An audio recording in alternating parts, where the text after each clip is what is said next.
when you're a woman who like has high capacity, like finds it pretty easy to show up, like wants to like do the things, likes doing the things, is good at doing the things. I think this is also very generator-esque potentially, right?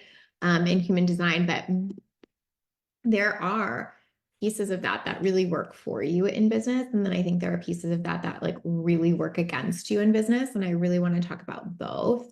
Hey, Alyssa, thank you for being here. I feel like I've been in exploration of this so much myself and with my clients over the years. And I just feel like it's such a good time to talk about it. Like, I think that I wrote a post recently and I said something like, I was talking about how like I'm very generator-ish in many ways, and that like when I'm doing something that lights me up, like my capacity is impressive even to me. And a lot of people wrote back to that and were like, oh, I really resonate with this thing. Like sometimes I'm like, how can I do all of that? And sometimes I'm like, I can barely do anything. Um, and so I think that part's really important. But then I also think there's sort of this like dark side to that where it can really work against you in business a lot. And I don't feel like we always talk about that enough, not because we have to like make it bad or wrong, but where we really have to be like, okay, as much as it's a skill that I can like give a lot and show up a lot and really deliver and that lights me up, it's also something I have to be careful, like how I wield that power, so to speak, where I use it, where I put my time and energy, what that actually looks like, all of that, because I feel like if you don't, even the person with the highest capacity is going to be limited in their ability to scale and grow. So that's really what I want to get into today and talk about. I feel like that type of woman is often so rewarded in business. And so she keeps operating off of that. And so like there are good pieces to that. We're going to talk about that, but there are also like really subtle ways that shows up and makes it super difficult to build and grow in the way that you want to. So let's get into it. Okay. So when I say high capacity, here's what I mean by that. It's like someone who's like, I have a lot that I like can give and want to share, and I like doing it. And I'm like lit up by showing up. I like, I can hold a lot of whatever that is in your business. Maybe you're like, I can hold a lot of team members or a lot of clients or, a lot of marketing, like whatever that is for you. There's probably this thing where you're like, yeah, I got that. Like I can hold this. I'm really good at showing up for that. Okay. And then there's also this part of you that actually genuinely likes the work and likes to work and is pretty enlivened by that, right? Hey, Tia, thank you for being here. Looking to grow your team. Okay, perfect. This is going to be such a good conversation for that. So I'm so, so happy you're here. Thank you. Oh, and as always, I always forget to say this, but as always, y'all know I always want to thank you for spending time listening to me talk each week. So as a thank you, any comment, you're entered to win a $100 gift card on us just for being here and for showing up and listening and supporting. So any comment, even like a, hey, what's up? It all counts. Okay. So that's like what we're kind of meaning when we say high capacity. It doesn't mean you're high capacity in every area. It doesn't mean like you want all the things all the time, but it means like you find it pretty easy to like show up, to do the work, to be with the people, right? Like there's this part of you that comes relatively naturally for. I think that so many people like that are drawn to like coaching and personal development for that reason, because you're like, oh, I can feel that I like can hold these people and I can build this business. And it feels like there's this piece of you that knows you can do it. And so we're kind of like drawn to that. Hey, Andrea. Hi, what's up? Totally there too. Good to see you.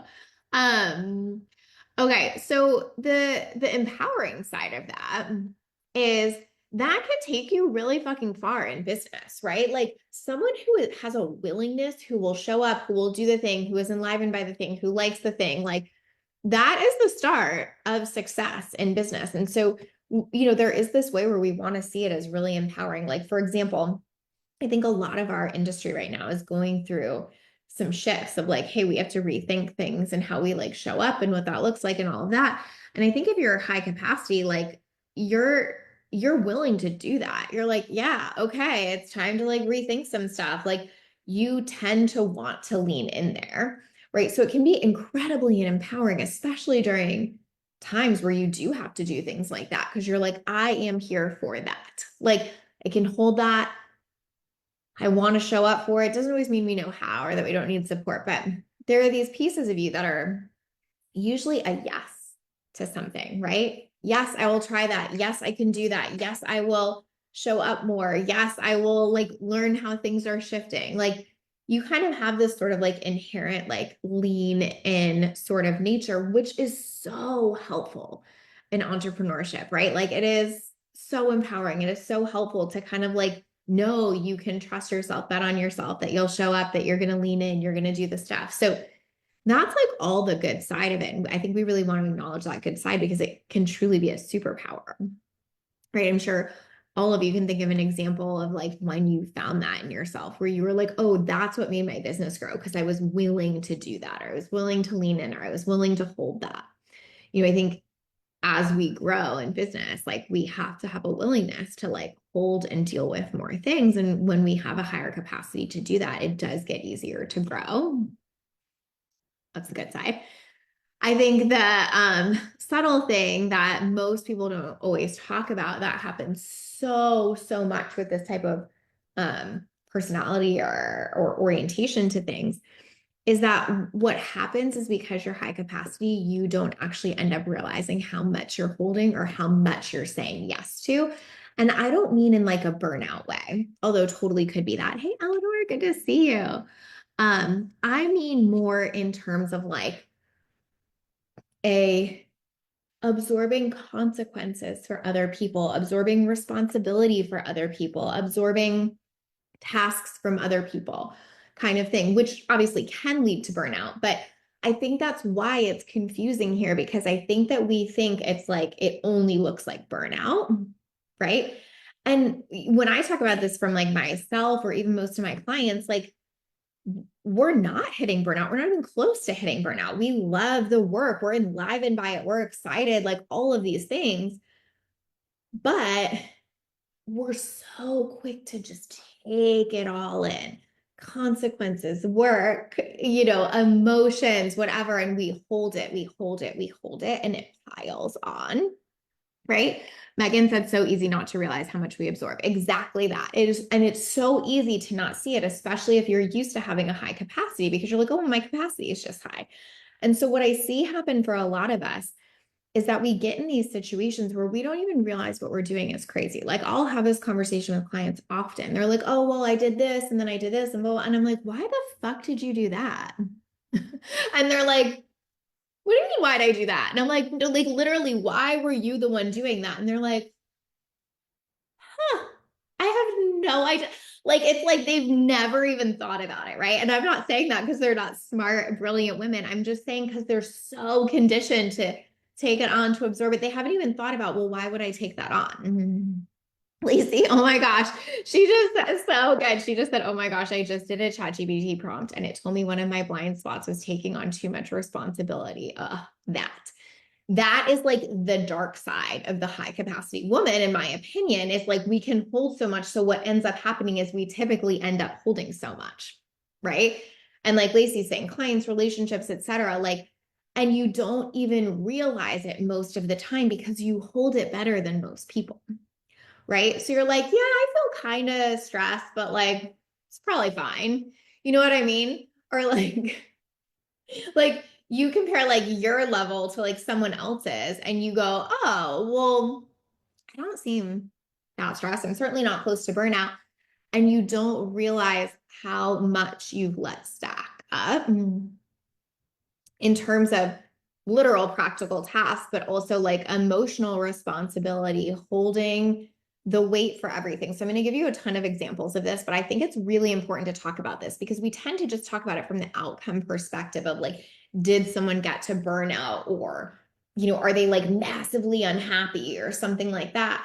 And I just feel like with a lot of like high capacity women, like we don't typically always get to that point, or it takes so much for us to get to that point. We really need to identify it much earlier. So much of my own personal work over the last couple of years, especially since having my son, is finding my edge earlier and trusting myself to find that edge and trusting myself to speak to that edge and not needing it to go to this place of like, oh my God, it feels bad, but to just be like, huh, something's off. I need to pay attention.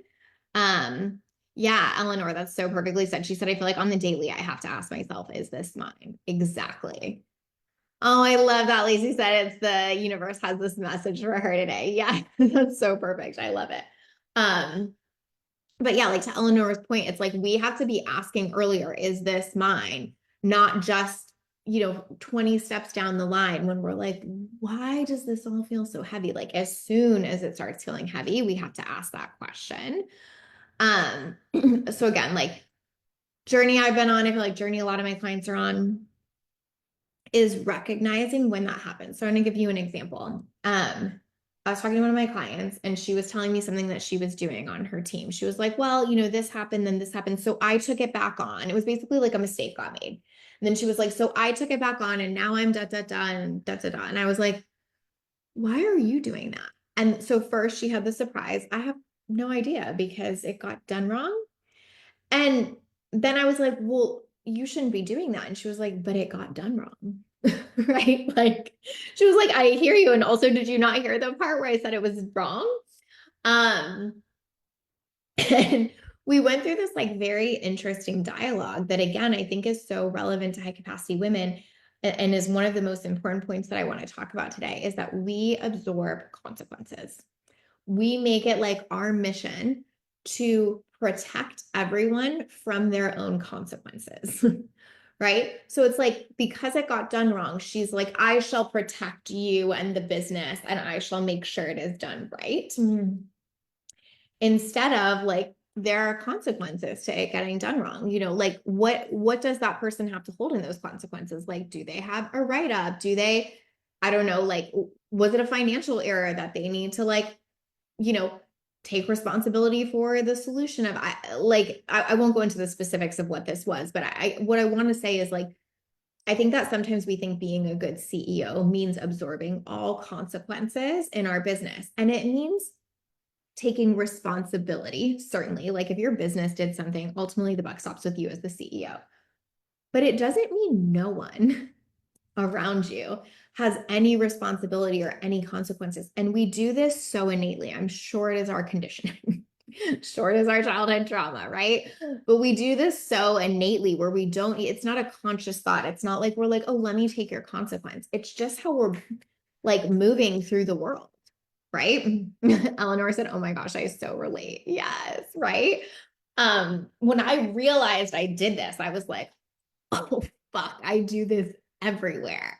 And I think it's really powerful to realize that.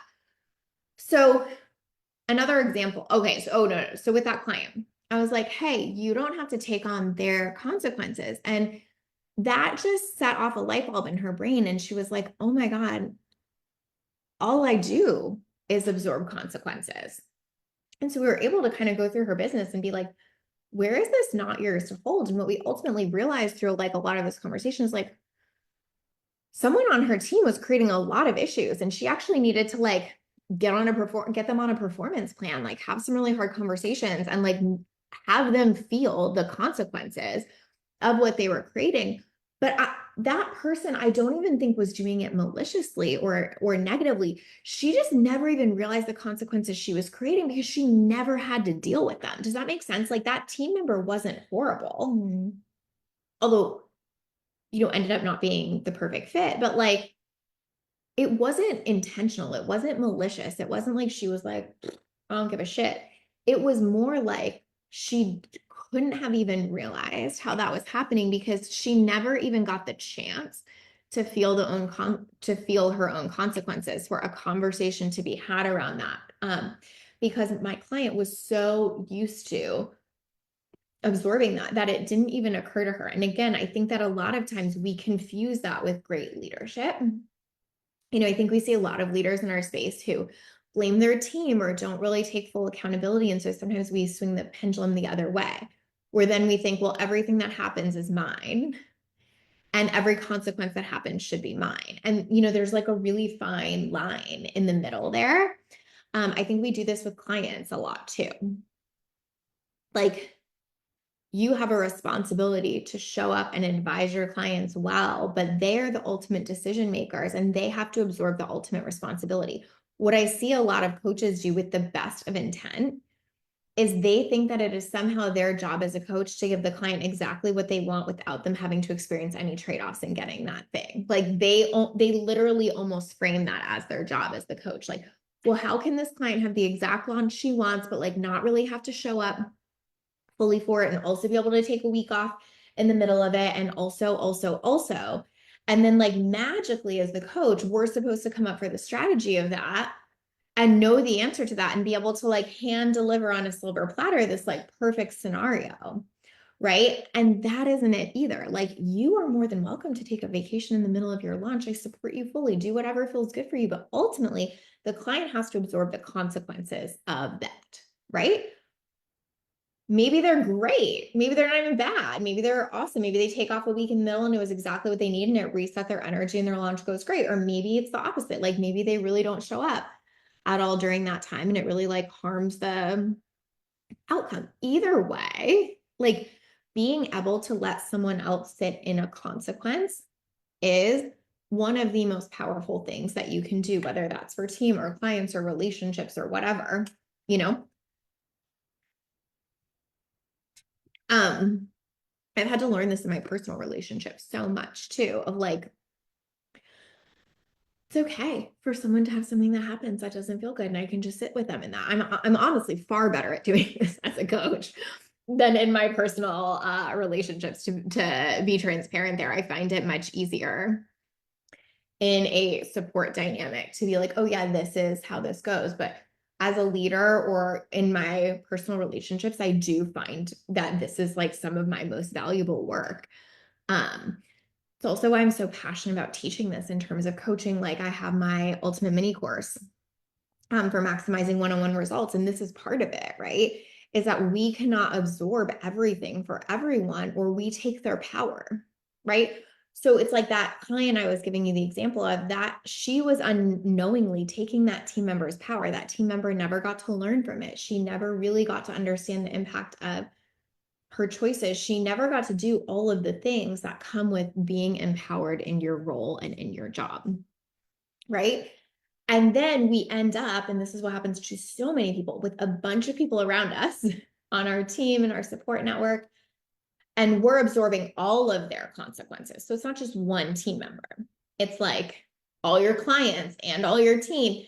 And that's when it can start to get really heavy. And when we're like, oh, I don't actually feel supported, even though I have all these people around me that are like supposed to be supporting me, right? And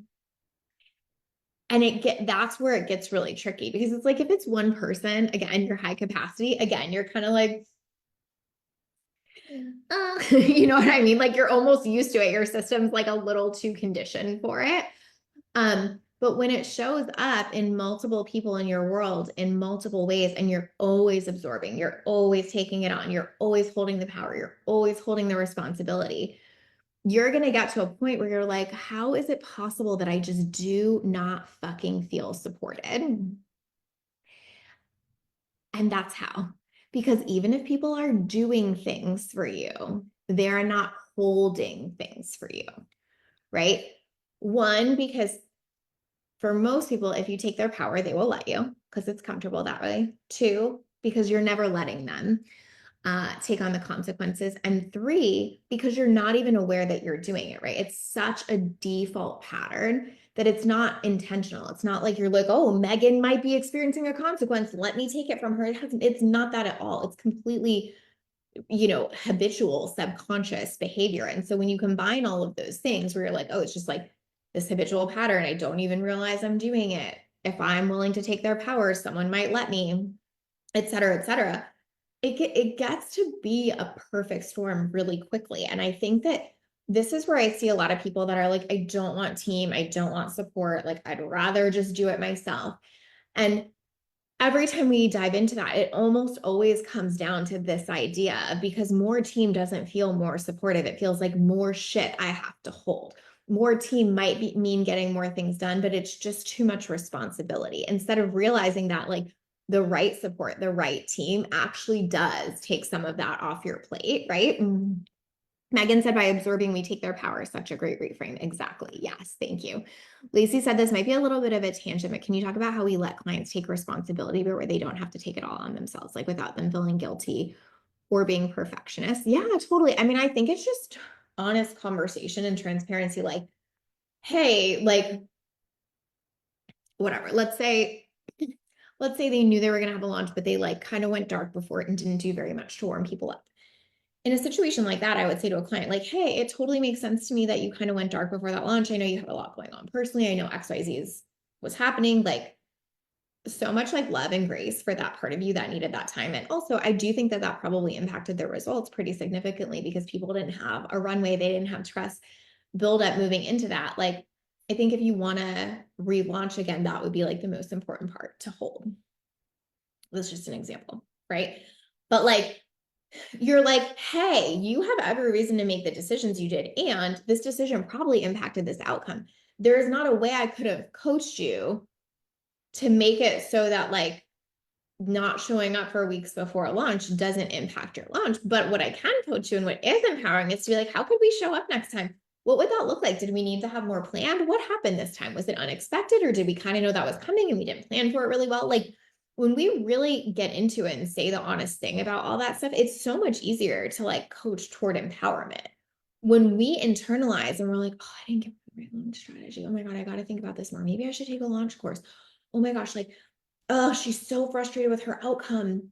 It's totally my fault. Like, I wish I could be a better coach. What could I have done differently? What could I have done? All we're doing is taking her power. She doesn't have to look in the mirror and go, yeah, the truth is I didn't really show up. And my growth as a business owner might be in figuring that out. Or you're right, I really didn't show up and I fully backed myself in that decision. And my growth as a business owner might be being okay with the outcome because of that, right? That's why handing it back to them is so important because it's where their growth lies for your clients, for your team, for your partner, for your mom, for your dog. Like that's always where it lies, right? And anytime you're taking that on more than you're letting them, they don't have that same growth edge, right? So if that client, if you didn't and you're like, you know what, next time we're going to get a better strategy, like I'm going to coach you, I'm going to keep coaching you even though you didn't get the result because like I'm saying this in like a really self-sacrificial way, not in like I had a guarantee to continue to support you, right? But like all of that says it's my problem to fix. It's my responsibility. This is all my fault. Hand it to me, right? And that again, with anyone is always where the turn goes wrong. And with the high capacity woman, it's what's easiest for her. She trusts herself more than she trusts other people typically, right? And so she's almost like, it's fine. Give it to me. I'll fix it. I'll do it. Or sometimes I feel like people do this with their clients really unknowingly, where a client is struggling with something. And instead of helping them through that struggle, they're like, oh my God, she's so bad at copy. She's just struggling so much there. I'm just going to write most of it for her. Right? It's like, let me take it, instead of being like, within the confines of this experience, I will coach my face off for you around copy, but I can't take that for you. That's maybe a more extreme example, but it's like we can see how we do that in a lot of ways. And again, I think with team, it's so easy to do that too, because we see ourselves as like the one who knows best in the business or the one who's the leader. And it's a little harder for team to experience consequence because usually that's more like a write-up, a difficult conversation, things like that. But it's still just as important there. Megan said more team doesn't feel supportive. It's just more stuff I have to hold, right? I need to speak more to this in my content as a marketing partner. It's a huge issue I have to overcome all the time. That is it, right? I think that's so true, Megan, where it's like people, again, especially this like high capacity woman is like, there's just going to be more on my plate if you come on. I'm going to have more responsibility. I'm going to have more to do. I'm going to have you like needing all these things from me. And it's just going to feel like more. Instead of like, oh, Megan's coming in to take things off my plate. Megan's coming in to like hold a level of responsibility that I don't have to hold. Like that is what gets so like, oh, that's so attractive, right? But that is not what most have experienced. And so they just don't see it like that. They're like, oh, a marketing person just going to make me, I'm just teasing, but like, fill out this like 30-page survey and then like want me to look at a million things every week and want this from me and want that from me. And it'd be easier if I just did it myself. even though that's objectively not true, it's just this conditioning we have of like, I will have to absorb all of that, you know? I have clients that have expectations on ROI after 2 coachings, et cetera, canceling 3 coachings. It's my job to clarify what she needs to do to get the results instead of me doing the work she didn't do. Bingo. Bingo. Like, so good. That, like, we have to clarify expectations. We have to hold boundaries. We have to return power to the person about how they're showing up and what they're doing. We cannot absorb all of it because, again, if we do, they will let us. And then now we're holding all of this power and responsibility. Like, I'll say to clients a lot of the time, if they're like, oh, my clients are feeling heavy right now, I'm like, okay, well, like, are you the CEO of all their businesses or just the CEO of yours? Like, is that what's happening? And a lot of times they'll be like, oh, yeah, like I'm trying to be the CEO of like everyone's business instead of being the CEO of mine and helping them step into being the CEO of theirs. Obviously, that's an example if you're someone doing business work, but you get me, like CEO of their health or whatever. It's the same shit. It's like, are you holding more responsibility for that than them?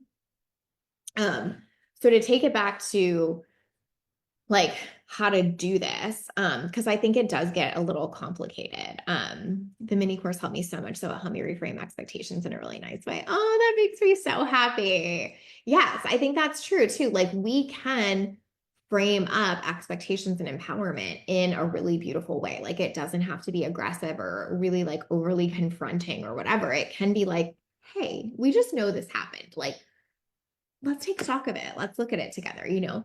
And I think what's ironic about that, what I've at least seen, both with team members and with clients, is like as much as someone short term might wish you would take responsibility or might even fight you on that a little bit, long term, they're so much happier in coaching in their business or in their role on your team or whatever if they feel empowered. And so, what a lot of happens with a lot of coaches that I see is they take on so much for the client, so much intensity, so much responsibility. And then that client still leaves. And they're like, what the fuck? Like, I gave them so much. I fully over delivered. I did all of these things for them I wouldn't normally do. They're still leaving. And it's like, yeah, because at the end of the day, we are probably making most of our decisions based on feeling. And that still didn't feel good because you were taking my power, right? Where when I'm giving a client a hard reflection, you know, during a launch or whatever, they might be annoyed that day, you know, but they're staying long term because I don't take on their consequences. I don't absorb their shit for them. And so they see me as this really stable, steady, trusted advisor, as opposed to someone who's like in the weeds, like, you know, with them or like in the pool splashing around with them kind of thing. You know what I mean? And like that is typically what we find the most value in. Now, there's obviously added nuance to the partnership model of like their win is my win and their loss is my loss. And I still have to hold this. Like I still have to let them absorb that consequence. And if the consequence is a launch that didn't go as well, I'm absorbing that too in my own way, but it's still theirs. Does that make sense? Like it's never mine to hold for them. And I don't mean that in like a unsupportive way. I mean that in a because I'm not going to pretend I'm the CEO of their business when they are. And if I do, that's when they're going to become long-term unhappy in coaching. You know what I mean? Nikki said I make them sign the client job description you have in one of your mini courses. Nikki, I fucking love that you make them sign that. Oh my God, maybe I need to start making them sign it. That is so good. I'm obsessed with that. Um, okay. Janet said I had a client where I tried to take her ownership. Oh, where I tried to have her take ownership of her own ability to make choices, but I had a feeling that what I wasn't being very supportive for her. I didn't say it aggressively, but I think she perceived it as if I don't know what I was doing, how to support her. How do you navigate this? What I see my role as is to help lay out the choices. Like, hey, here's the strategy you could use. Here are all the benefits I see. Here are all the trade-offs. Here's this other strategy you could use. Here are all the benefits. Here are all the trade-offs. Like, what do you think feels good to you in that? What aligns, like, let's talk about what aligns most to your goal. Like I'm very participative in the decision making and I add my expertise and my spin and all of that. But at the end of the day, the judgment call is still theirs. So I think, you know, there's just that middle ground, right? Where it's not like, yo, it's all on you. I'm just here to process. Of course, there's more to it than that. But at the end of the day, it's still theirs, you know, like as much as you can participate in that, it's still theirs. I saw this really interesting post. I think it was on the account called Nurtured First. I'm pretty sure. No, it was something Neuron. It's basically the like this account about I'm like deep in the like mom accounts on Instagram world. I think it was called something in neurons. It probably doesn't matter for the purposes of what I'm about to say, but so I'll stop spiraling trying to think of it. But basically she was saying that she had worked with a mom, and what this mom was talking about is how she absorbs the consequences for her husband's bad behavior. So like if her husband snaps at the kid, then she's like extra loving and supportive to the kid. If her husband doesn't show up for something, she's going to show up like twice as much, if blah blah blah. And it's like this idea of like her absorbing all of his consequences. And then she was saying that this client finally had a realization that their kids need to experience their father as he is, and they're going to have to reckon with that, and he's going to have to reckon with that. And like, so he's going to have to experience the consequences of being a parent that is parenting in that way. And that her trying to protect her kids from that is making it 10 times worse because he never has a consequence. So he never learns how to be a better parent.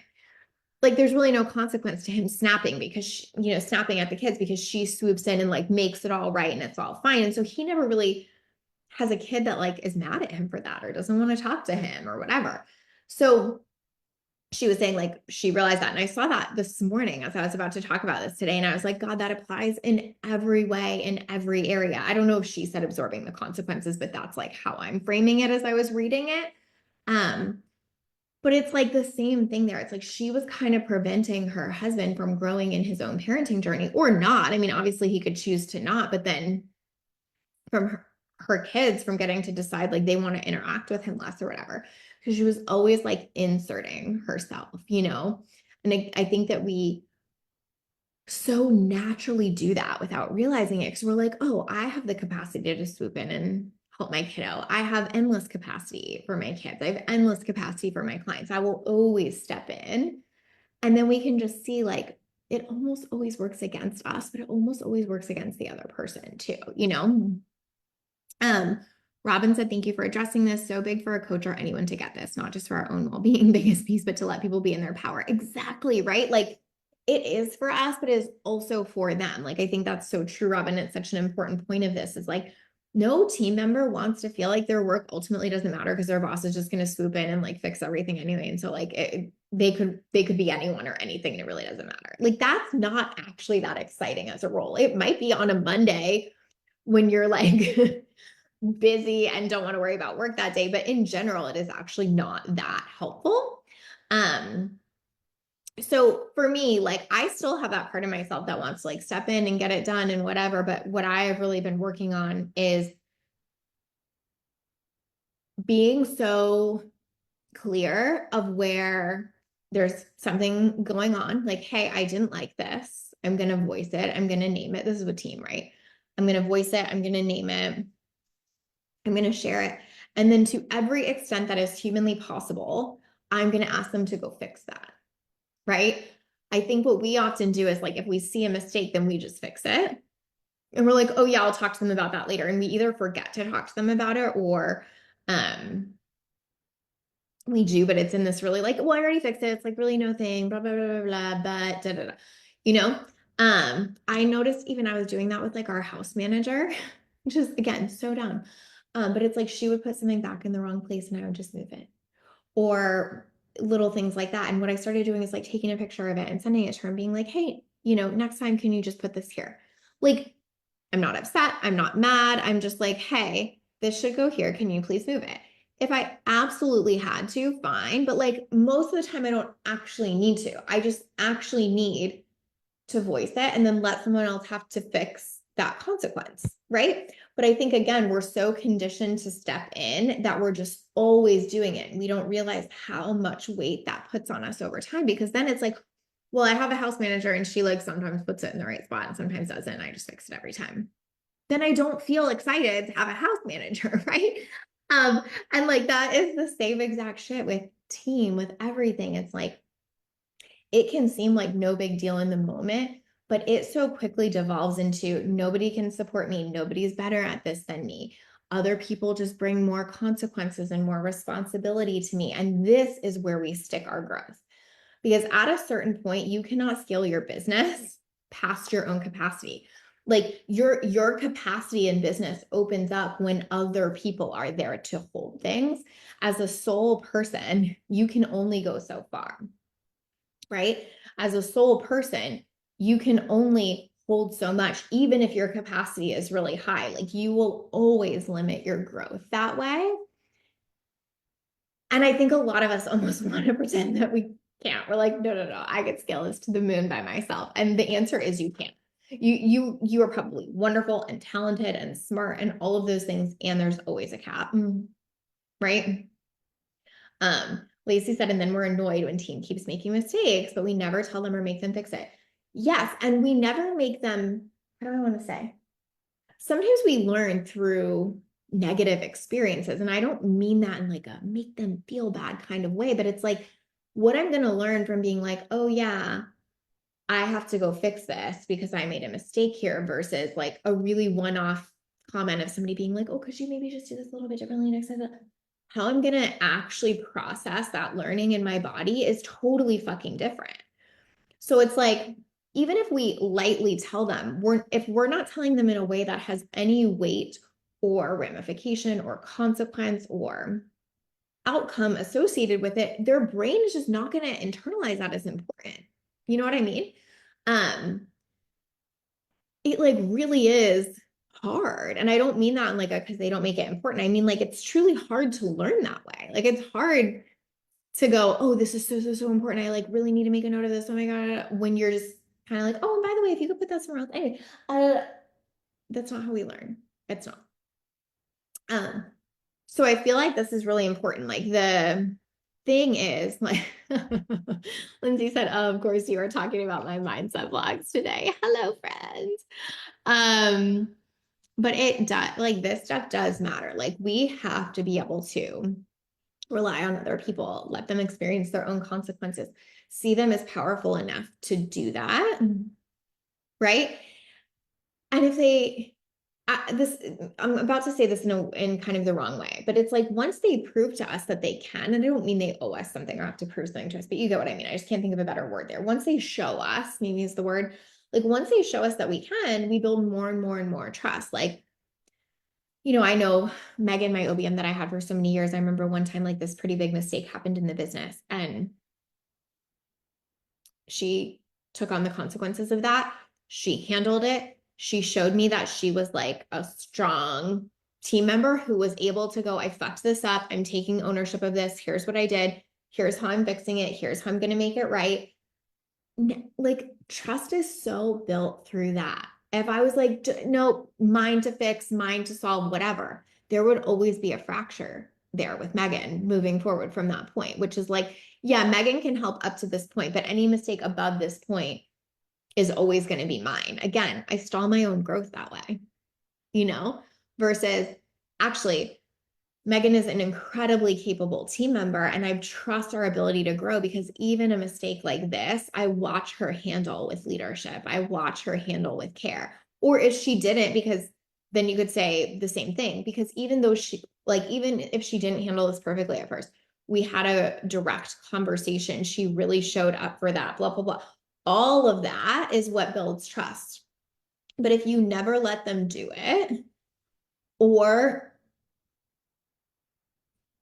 you don't even make them aware of it, you cannot build the trust to go beyond that. You cannot build the trust to say it's safe to let 1,000 students in my course, or it's safe for us to have clients that pay us lots more money, et cetera, et cetera. You're always going to be like, no.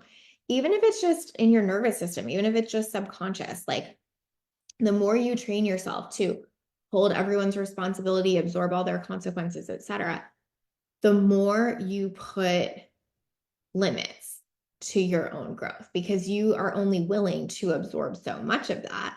And so you're always going to hit a top edge or a wall with clients or with team or even with your support at in your life. You know what I mean? If like no one's supporting you in your life in a way that doesn't make it feel like they're holding burden and responsibility and consequence with you, like you're going to feel limited by that too. You're going to feel like, well, yeah, I can grow in the business, but like my life really demands a certain like level of responsibility from me that I just don't have more to give to the business, you know? Lacey said, love this combo. Thank you. Good. And I think to me, this is what it looks like to stay in our power and be held in our power, right? So it doesn't mean I don't still hold ultimate responsibility as the CEO, but it does mean I don't hold every ounce of that at every level or every decision of the business. And that's how I can hold the full responsibility of the business. Does that make sense? It's like if you think of a CEO as at a really, really big company, they don't hold the responsibility of every role and every position and everything. They hold the large responsibility of what it means to grow this company, right? And they can hold that because they have a bunch of other people holding all of this responsibility. That obviously looks different in how our businesses work and are set up. But what a lot of high capacity women do is they try to hold both. They try to hold that CEO level responsibility and vision and the responsibility for everything and every outcome and every consequence and every task that lies within the business. Even if they're not the one doing it, they're still holding the responsibility and consequence of that. And that's where it gets crunchy, right? That's where it gets twisted. And again, if you apply it to like a higher level or a larger business and a higher level version of that, so obvious why that's not possible. And so we have to decide that is not okay in our own businesses. That is not what is getting us where we want to be. That is not what makes business successful, comfortable, any of these things, right? So it makes our clients successful, all of that. So I just wanted to say that because again, like this has been such a lesson in my own life and my own experience of like, it is safe for other people around me to have consequences. It is safe for me to ask them to take that on. It is safe to not hold the responsibility for everything. But the tricky part is noticing that,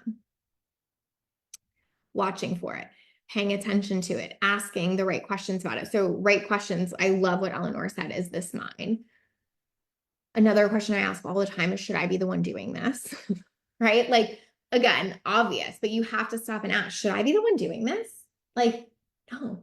I literally just had a conversation with my OBM who's amazing this morning. And I was like, hey, I just shouldn't be the one doing this one specific thing. She was like, you're totally right. You shouldn't. Got it. Done.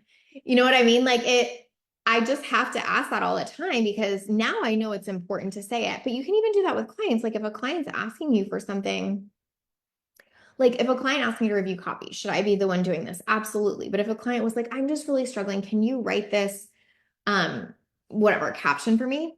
Should I be the one doing this? No. Right. Like you have to just check in with yourself. What's mine? What should I be holding? What should I be doing? Should I actually be doing this?